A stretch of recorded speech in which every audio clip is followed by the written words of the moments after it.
Hi, I'm Brian Denton. And I'm Mona Wong. Welcome to the Homebuying Uncensored podcast. We are here to talk to you about all the joys of home buying, all the struggles and tribulations, but we're going to make it fun and we're going to make it easy. Mona's going to make sure it is uncensored. Strap on your seatbelts, you're in for a ride. We're back to adulting. Some of us are adulting, some of us are not. Brian, there's a button for that. Oh, man. That's also an example of lifing. Find the button. That's life happens. It does. You never know when your chair is going to drop out from under you. Well, especially at my age. I know. I need a lift recliner. They have it at Jordan's. You know that chair? Yeah. Up and down. All right. We digress. I was recently at I don't know where I was. I'm going to be honest with you. I don't know where I was. But I had heard something really interesting. Somebody was saying that the average age for the first-time home buyer is now at 38 years old. Wow. And it blew my mind. So I went to the Google machine.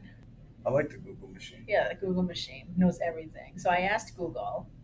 Sometimes I ask Alexa, but she's kind of finicky. She drives me crazy. So I asked the Google machine, and yeah, average age for the first-time home buyer was at 38.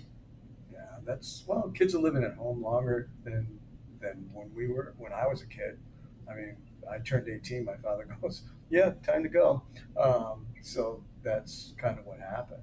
I know, and now that I guess I should call myself a pre-empty nester because they're in college, but I'm told that they come home, and apparently they do because 38 years old. Yeah, 38. That's an amazing stat. But people are also getting married later too, if they even decide to get married. Right. I mean, so the demographic on that has really, really changed over the years. Yeah. I mean, I bought my first home when I was 26, but I'd already been married 4 years. Yeah, I think I was 28 when we bought our first place. Yeah, and I just think, kids going to college get saddled with a lot of student debt that, they're not in an automatic position to buy a home right away. So they're moving back home to save money, and once they save up the money, although they probably like, mom's cooking better than their own. That's true. And if you're like me, I shouldn't be so. That's true. Somebody's cooking. Yeah. They don't know who, but there's food on the table and in the fridge. Yeah. Although, if you ask my children, there's never food in the fridge, yeah. even though it's freaking packed. Yeah. But whatever. But it also makes me wonder, like, are they just paying rent? Well, and not necessarily living at home. They could be, So that's the other thing because I do know, like, there was, and this information is from the NAR, right? Yeah. Do you want to tell people what the NAR is in case National they don't know? Association of Real Estate Agents or Realtors? Yeah, Realtors. Yeah. So according to them, average age is now at 38. 2023, it was 35. So people are just getting older. Yeah. And a lot of it has to do with the high prices, the high rates, the low inventory, like not a song we haven't heard before, right? Right. We've heard all this before. But then I heard this other perspective, which made me say, so if you're renting, your landlord is paying a mortgage. Correct. And they could be paying 7%, probably higher than 7%. But definitely higher. And right, unless it was a property that they've owned forever, but correct. Somebody's paying a mortgage, and if you're renting from them, you're paying their mortgage. Correct. So that whole perspective of, I can't buy yet because the rates are too high, I'm just going to rent. Right. You're still paying it indirectly. Yeah. You're paying the high rates indirectly. And I say high as in higher than like 3 or 4%, but still lower than. Well, historically, rates are right around where they should be. Right. People got used to, rates in the 2s and 3s during the pandemic, and that's just not going to happen. We probably Right. never see that again in our lifetime, I would imagine. Oh no, this is going to be one of those things where like it's like that one species Yeah. of dinosaurs, and they never come back. Like that's what that's going to be. What species is that? Yeah, I don't know, but I'm pretty sure it came from an egg. It was a really big one. They found it was just that one. It was Yeah. just that one, and that was it. 2 eggs, you can make an omelet for a family of 7. You could, if it's a big like ostrich egg. Yeah. Imagine how much cheese you got to use. You know, it's a lot of cheese, and if you're lactose intolerant, that's not going to end well. That's going to be a bad day. Then you go back to the toilet paper shortage. It's a problem. It's a problem. And again, we digress, but I'm getting way too comfortable. you are. Did you know that the median age for the for buyers now is 51 years old? Wow. In 1981, it was 30. That's your generation. Oh shit! Yeah, I'm 51. I didn't ask that question. I know. It literally just hit me. Oh my Yeah. god. Yeah.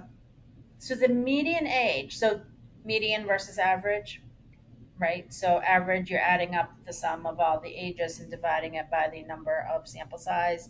Whereas median, you're taking literally all the ages of people buying and you're taking the middle number, which kind of gives you like a better idea. And I think another reason for that is just not price. It's because people are more transient than they used to be back. People didn't roam too far away from where they grew up. Yeah, I did. Now it's not only it's a global economy. So there's people that are working overseas for an extended period of time, different areas of the country. So they may not be in the position to buy because they don't know how long they're staying there. Yeah, that's true. And they might not have a reload company that's going to help them get out of it. Like my brother moved. I'll give you an example. My younger brother moved 9 times in 11 years, working for. I think he was with Eveready Battery at the time. But he had a reload company so even if he bought a house, if he lost money, the reload company would at least purchase the house from him from what he purchased it at. So he never could lose money. Yeah. So, but I don't know how much they're doing that anymore. I don't know if companies still, unless you're a high executive, but this, he was a young guy and it was, just starting out his sales career. So, I mean. So I would think at 51, you're not living at your parents' house. I don't know. Maybe you move back in. Maybe, because at that age, like at my age, yeah.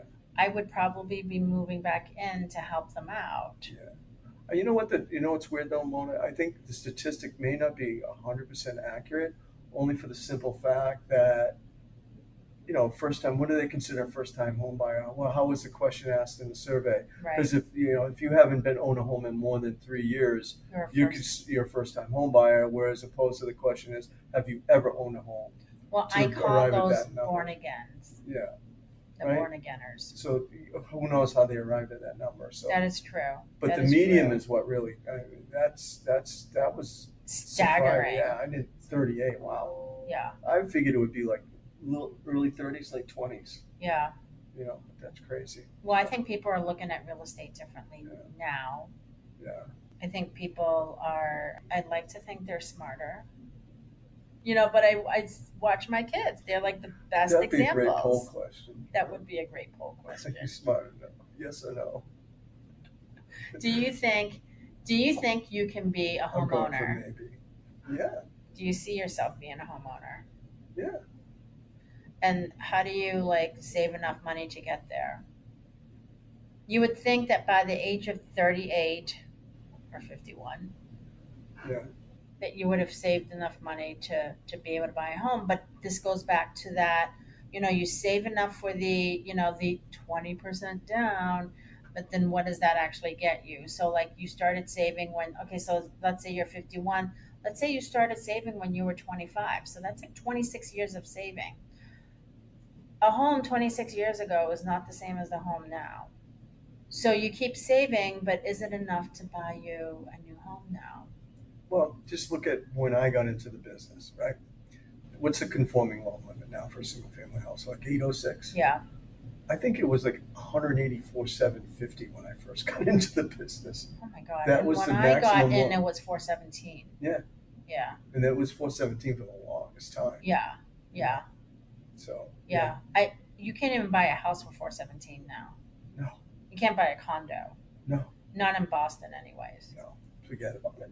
You know, Not even, even if you go out into, I mean, it used to be, oh, if you want something cheap, you go out to Western Mass. But even now, like Western Mass is really yeah, expensive. there's really no place to hide. I mean, even people that moved down to Florida during the pandemic that we saw, when I was living in Florida, we had a big influx of people moving from New York, New Jersey, Massachusetts, California, Yeah. to name a few, and they're looking. A lot of those people are moving to get back. We're going Yeah, to get back. actually, I It's was kind of hearing that weird. too. A lot of people, I was talking to another real estate agent in Florida, Yeah, and she was saying like she's finding more people wanting to go back yeah. and leave in Florida. Well, my wife and I lived down there for what, over almost 11 years, and like I said, the kids they all left. We were empty nesters. We got rid of the house in Providence, and then we just moved down to the house full time. Hmm. But then they all started coming back and having kids, and then Well, now that's you have because you great. were in Florida. Well, yeah, I would go. no, If you move to like Ohio, nobody's going to come visit you. nobody came to visit me in Florida either. Oh, they didn't? No, not as much as we'd hoped. No, So I mean, they have their own lives. that's surprising. They're busy. When you have kids. Yeah, no, I guess. I You know, guess. Hey, thanks for listening so far. If you really liked what you've heard, give us a like and a subscribe. We'd love that. Thanks. I think people need to, that age needs to come back down. And I think we shouldn't discourage young people from buying. uh, I think they need to realize that, yeah, the prices are higher, but your incomes are a lot higher too. yeah, Like kids getting out of college now are making a lot more money than, yeah, you know, I'm going to say me because I'm younger than you. right, So even like me, when I first got out of college, that would have been like 30, almost 30 years ago, not quite 30 years ago. I think I was making like $25,000 as a hotel manager. wow, Yeah, and I lived there. It was horrible. The stories I have from the hotel. yeah. Just is it still in business? The hotel? Yeah, yep, it still is. And we like had some crazy, there was crazy stuff happening. Um, but I didn't own then. Yeah. And the thought of buying a house wasn't even a thing because I just didn't think I could ever afford it. Well, I think if there's any way that somebody that's young can afford a home, they should start now. Yeah. It's like the same thing as saving into a 401k plan. The earlier you start, Yep. the more value you're going to have at 45, 50, 55, up Yeah. until retirement age. Same thing with a home. If you start on a home, like I said, the first home I bought was $100,000. I paid for it in 1986. Yeah. That same house is worth almost $600,000 today. If you could go back and redo it again, what would you do? Do as far as what? Real estate. Would you buy that same house again? Absolutely. Yeah. It was a starter home, but it was a great home. It built your equity. It built my equity, and Yeah. it allowed me to move up. And that's really what it is. I mean, I think especially a single family home, if you're trying to build equity, is probably the safest bet. Condo, Yeah. unless it's a good condo complex, and you gotta be careful on that. Well, condos are a different animal now. Yeah, they're not the same. I think if I was to redo it again, I would have taken my father-in-law's advice and I would have gotten the multifamily. Yeah. I wish to God that I did that. And I was scared out of my gourd. I'm like, I don't want to be a landlord. Yeah. I don't know how to fix a leaky faucet. Like, I don't know how to do any of that. And he said, no, no, no, you should buy a multifamily, collect rent, Yeah. helps you pay for your mortgage. We didn't do it, and I regret it. That is one thing in my real estate life, personal and business, that I regret was not buying a multifamily. Like, and now I talk to my clients and I tell them like, don't be scared. Yeah. Just do it.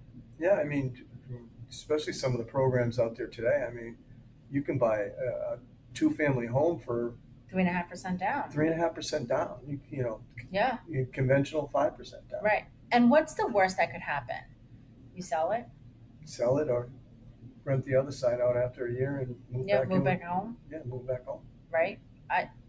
That is one thing that I regret is not doing the multifamily. It's actually fantastic advice, Mona, because it really is and it's a good way to offset a larger mortgage payment at a higher rate. So yeah. Because there are always renters out there. There are always renters. I mean, I think we should ask people to like field a bunch of questions on this because it's just unbelievable. Yeah. You know, that advice works. I mean, and you know, your grandfather, that was old school. You know what I mean? So, you know. Yeah, definitely. So some of that advice is still relevant today, especially in a more expensive market. Because if you look at it back then, there was no PMI or private mortgage insurance. They had to put 20% down. Right. That was why PMI came into to expand the housing market so more people could own their own home. Yeah, and PMI is not as evil as it was 20, 30 years ago. No.